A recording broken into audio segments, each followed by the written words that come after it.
Bienvenue à tous les curieux. Je m'appelle Johnny Utah. Et alors ? Tout le monde sait qu'il est très difficile pour un réalisateur de faire sa place à Hollywood. Surtout que pour faire un film, des centaines d'individus sont nécessaires. Pourtant, le film ne sera signé que par une seule personne, même si des exceptions existent. Un seul individu voit son nom inscrit sous le qualificatif réalisé par ou un film de. Johnny Unitas, un truc comme ça. Car le réalisateur est tout simplement le chef d'orchestre de cette œuvre. C'est lui qui donne le tempo, la direction. Et dans un monde où les hommes sont majoritairement décisionnaires, une femme a réussi à s'imposer, à recueillir l'adoubement du public et de ses pairs, qui plus est dans le genre le plus masculin et viril qui soit, le film d'action. Un véritable tour de force réussi par une femme au talent indéniable. Ça n'a pas l'air d'être le genre de fille à avoir son nom gravé sur une balle. Mais hélas trop peu médiatisé. C'est pour ça qu'aujourd'hui je vous fais découvrir Kathryn Bigelow. Première partie.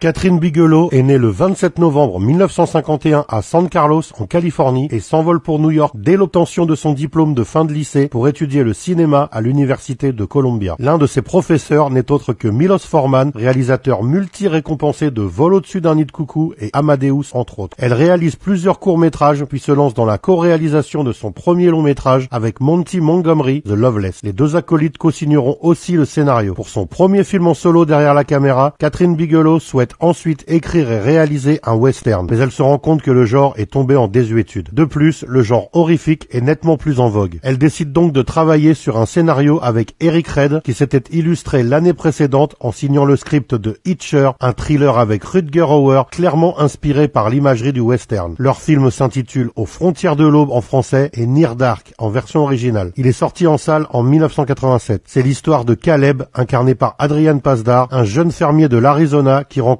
fortuitement May alors qu'il traîne avec des amis tard le soir. Qu'est-ce que t'as vu? Tourne-toi et écarquille les yeux. Je crois rêver. Ouais, dis-toi plutôt que tu continues à rêver. Non, mais tu l'as vu?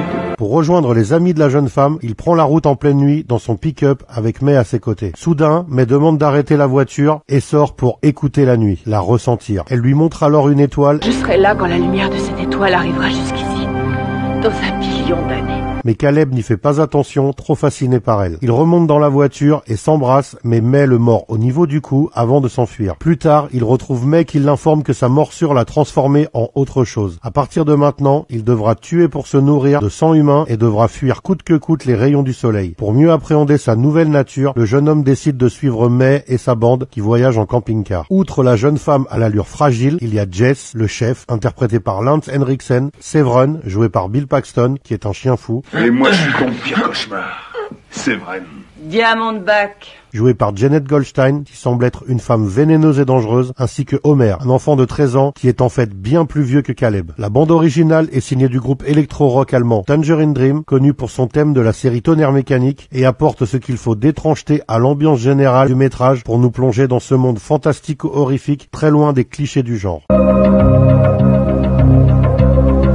En effet, le terme vampire n'est jamais employé et les créatures n'ont pas de crocs acérés. Par contre, il comporte plusieurs spécificités qui les rapprochent grandement de ces créatures mythiques. Le doute est donc exclu. Le film comporte deux influences majeures. D'abord, le néo-western, ce genre contemporain ou d'anticipation qui emprunte tous les codes du western, notamment ses personnages, ses décors, ses situations, ses archétypes et même sa réalisation, ses plans, son esthétique et son symbolisme. On peut entre autres citer Dirty Harry de Don Siegel. Je sais ce que tu penses.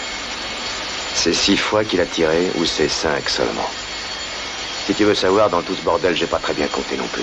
48 heures de Walter Hill et plusieurs films de John Carpenter comme Assaut et New York 1997 comme film assurément néo-westernien. Par la suite, Carpenter réalisera Vampire qui s'inspire lui aussi de l'imagerie western, mais les codes des créatures seront respectés à la lettre, contrairement à Near Dark. Ensuite, les films et le style de James Cameron. Comme dans Terminator et Aliens, le film est très sombre et pourtant l'image est parfaitement lisible. La photographie et la composition sont similaires. Le dernier acte du film, avec l'explosion du camion-citerne suivi d'une menace toujours présente, fait grandement écho à la fin de Terminator, tout comme l'apparence de Bill Paxton quand Caleb lui fonce dessus avec le camion. Son visage est déchiqueté, mais il est toujours aussi menaçant. Ajoutons que le casting principal du film comporte 3 acteurs qui sont des proches de James Cameron et sont apparus au moins dans 2 de ses films. Lance Henriksen dans Terminator et Aliens, Janet Goldstein dans Aliens et T2, et Bill Paxton dans Terminator, Aliens et Titanic. Le film est un succès critique mais un échec commercial. Il remporte 5 Saturn Awards. Les acteurs, la mise en scène, l'atmosphère et le scénario sont salués, mais le public ne suit pas. Catherine Bigelow connaîtra ce genre de déconvenue plusieurs fois dans sa carrière. Pour son deuxième film, sorti en 1990, elle décide de s'affranchir du fantastique et de s'ancrer dans le réel avec Blue Steel.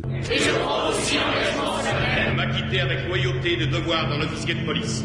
De m'acquitter avec loyauté de devoir d'un officier de police. Un polar urbain en forme de duel où l'héroïne est une femme très forte à l'instar des héroïnes chères à James Cameron. Une fois encore, elle co-signe le scénario avec Eric Red. Nous y suivons Megan Turner, une jeune femme volontaire incarnée par Jamie Lee Curtis qui rêve d'entrer dans la police new-yorkaise et de porter l'uniforme. Au grand désarroi de son père, un homme taciturne et violent. Après un générique stylisé rappelant fortement celui de Magnum Force, la suite de l'inspecteur Harry, car il insiste lourdement sur l'arme des policiers en service, nous voyons Megan être témoin du braquage d'une épicerie. Elle confronte le voleur et se fait menacer, ce qui l'oblige à tirer sur le malfrat. L'arme tombe au sol et un témoin qui se trouvait dans l'épicerie la ramasse puis s'enfuit. Il ne témoignera jamais de ce qu'il a vu. Le problème est que cette absence d'arme à feu appartenant au braqueur dans l'épicerie invalide la version de Megan qui prétend avoir agi en légitime défense. Elle est alors suspendue puis mutée à des tâches administratives. À partir de ce moment, nous suivons en parallèle le désarroi de Megan et l'émergence de celui qui a ramassé l'arme. C'est un trader de Wall Street richissime qui souffre de psychose et va profiter de cette arme tombée fortuitement entre ses mains pour passer à l'acte. Il grave des balles au nom de la jeune femme et commence à tuer dans New York dès que l'occasion se présente. Je ne crois pas non plus être le genre de fille à avoir son nom gravé sur une balle. On apprend sur soi tous les jours. Puis se rapproche de sa proie grâce à son charme et sa bonne situation. Ce second film est aussi adoubé par les critiques et fonctionne mieux que Near Dark commercialement. Cela se voit que Catherine maîtrise mieux son sujet. Il y a moins de fioritures et plus de profondeur dans les interactions des personnages. Par ailleurs, on peut voir dans cette histoire de femmes solitaires se débattant dans un système majoritairement masculin une projection de la réalisatrice elle-même, tentant d'exister dans cette industrie connue pour son machisme et son conservatisme. Si l'influence de John Carpenter est toujours présente, notamment via la présence de Jamie Lee Curtis qui avait incarné Laurie Strode dans Halloween, la place de James Cameron prend ici beaucoup plus d'ampleur. Pas au niveau du casting, mais plus au niveau des personnages et de la structure du récit, avec notamment le triple climax si cher au réalisateur de Terminator. Le réalisateur d'Abyss et Catherine Bigelow se rencontreront et se marieront d'ailleurs durant le tournage de ce film, entérinant par le fait leur approche similaire du cinéma. Par la suite, la réalisatrice n'écrira plus de scénario de long métrage et préférera se concentrer sur la mise en scène et la production. Dès 1991, la réalisatrice retrouve la caméra pour adapter un scénario de W. Peter Leaf. Son mari James Cameron est producteur délégué sur le film et améliore le scénario en tant que script doctor sans être crédité toutefois. Et nonobstant cette indignité, je dois me colter un Golden Boy frais et moulu de Quantico. Encore un footballeur de merde. Mais Angelo, quoi? Ton équipier? Quoi? Papas. Angelo Papas. De merde. Footballeur de merde. Bienvenue dans le monde du silence. Ce film, c'est Point Break, et il fait un raz-de-marée, sans mauvais jeu de mots à sa sortie. Le monde entier acclame ce polar d'un genre nouveau, avec des héros plus jeunes qu'à l'accoutumée, et se déroulant dans un milieu peu exploité au cinéma, le surf. Point Break, c'est un polar d'action qui voit Johnny Utah, incarné par Keanu Reeves, une jeune recrue du FBI, ex-star universitaire de football américain, tenter de se rapprocher d'une bande de surfeurs de Los Angeles, car son équipier, Angelo Papas, un vieux de la vieille, incarné par Gary Busey, pense qu'il se cache derrière une vingtaine de braquages de banque. Les anciens présidents sont des surfeurs. Pour son enquête, Johnny fait alors la connaissance de Tyler, une jeune surfeuse. Ton contact chez les surfeurs, c'est ça? Une femme jeune, cheveux noirs, bien roulée, 1m65, 54 kilos de viande, mais ça va pas, Johnny. Mais surtout de Body, incarné par Patrick Swayze, dans l'une de ses meilleures prestations et doté d'un look unique. Avec ses cheveux longs, blonds et ondulés qui entourent son visage d'une aura de lumière, il se rapproche d'une figure christique postmoderne, voulant pirater le système et accro à l'adrénaline. C'est un surfeur gourou ultra charismatique qui voit dans le surf quelque chose de bien plus métaphysique qu'un simple sport. Dis donc, tu vas pas entrer en lévitation, j'espère. C'est pas exclu. Les sentiments conflictuels de l'agent Utah entre son travail, qui est d'arrêter les braqueurs, et son admiration pour Body vont pousser Johnny à faire le choix de sa vie, sans compter que ses sentiments pour Tyler mettent sa mission en péril. C'est un monument de la pop culture qui a propulsé la popularité du surf au sommet de la vague, mais aussi de plusieurs disciplines et sports extrêmes comme le saut en parachute, peu médiatisé jusque-là. Quelques années après, malgré leur divorce en 1991, James Cameron propose un nouveau film à Catherine Bigelow, un script qu'il avait commencé à écrire au milieu milieu des années 80 avant de se concentrer sur d'autres projets. Peaufiné par Jay Cox, un récurrent de Cameron et de Martin Scorsese, le film Strange Days sort en 1995 et il est produit par James Cameron qui en est aussi le co-scénariste. Cette fois, Kathryn Bigelow se lance dans l'anticipation et le cyberpunk, aidée d'un budget confortable de 42 millions de dollars, presque le double de Point Break.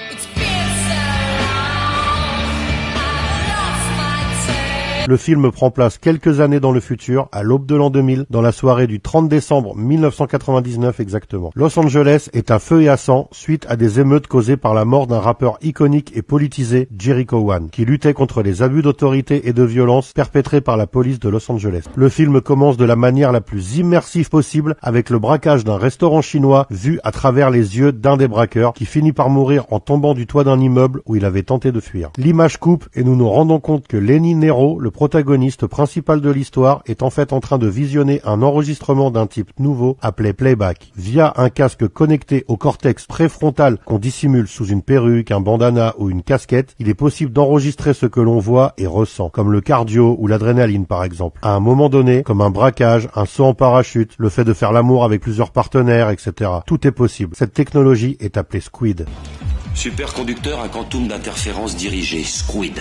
Lenny est un ancien flic de Los Angeles à la brigade des mœurs, viré par son supérieur et essayant de survivre en dealant des vidéos de playback au marché noir. Par contre, son éthique lui interdit de vendre des blackjack, c'est-à-dire des vidéos contenant un meurtre authentique, l'équivalent Squid d'un snuff movie. Environ 24 heures avant le passage à l'an 2000, il reçoit la visite paniquée d'Iris, une amie prostituée qui veut lui montrer quelque chose de très important et de grave, mais elle s'enfuit en voyant des policiers approcher. Lenny devra dénouer les fils de cette tortueuse affaire et découvrir la vérité grâce à ses amis Max, un ancien flic devenu détective privé après avoir pris 2 balles dans la tête, et Mace, l'une de ses plus fidèles amies qui est aujourd'hui chauffeur et garde du corps pour des VIP. Objectivement, c'est le film le plus abouti de son autrice, celui qui possède le plus haut budget et le scénario le plus travaillé. Pour les scènes filmées en prise de vue à la première personne, l'équipe de Lightstorm, la société de production que James Cameron a créée pour produire Abyss, a dû concevoir des mini-caméras de moins de 4 kilos qui préfiguraient les GoPro et les caméras de nos smartphones il y a plus de 25 ans. Sur le plan critique, c'est logiquement assez élogieux. Par contre, sur le plan commercial, le film est un désastre et force Kathryn Bigelow à revenir à des budgets plus serrés et des thèmes plus intimistes. Du moins le temps de se refaire une santé commerciale et une réputation.